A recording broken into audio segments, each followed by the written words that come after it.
है, जहां भारतीय सेना के सम्मान में आज तिरंगा यात्रा निकाली गई। इस तिरंगा यात्रा में दिल्ली की सीएम रेखा गुप्ता समेत कई बड़े नेता शामिल हुए। देखिए ये रिपोर्ट।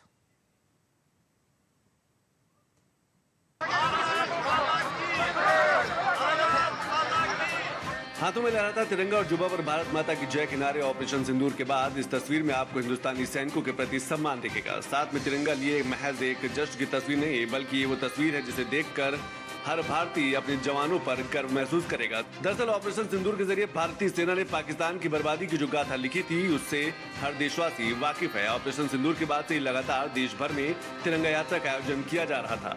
सोमवार को भी दिल्ली के ब्रिटानिया चौक से तिरंगा यात्रा निकाली गई, जिसकी अगुवाई बीजेपी सांसद प्रवीण खंडेवाल ने की।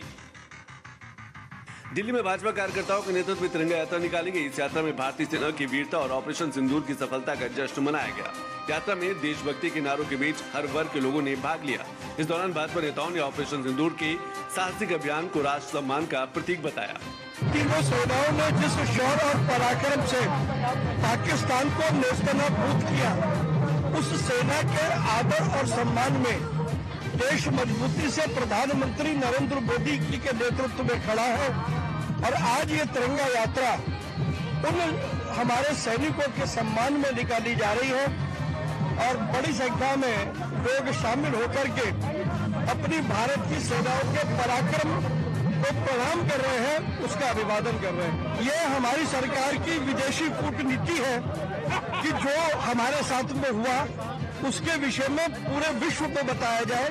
और इस प्रकार से भारत सरकार 7 दल, जिसमें सभी पार्टियों के सांसद हैं, उन्हें भेज करके और अपनी विदेश कूटनीति के माध्यम से पूरे विश्व को बता रही है कि आतंक का क्रूर चेहरा क्या होता है। ऑपरेशन सिंदूर के बाद बीजेपी पूरे देश में अपने जवानों की शान में तिरंगा यात्रा निकाल रही है। तिरंगा यात्रा के जरिए देश की शौर्य गाथा को हर व्यक्ति तक पहुंचाने का लक्ष्य रखा गया है। बीते दिन में दिल्ली में सीएम रेखा गुप्ता की अगुवाई में तिरंगा यात्रा निकाली गई थी। और न्यूज़ 360 में फिलहाल के लिए इतना ही। मुझे दीजिए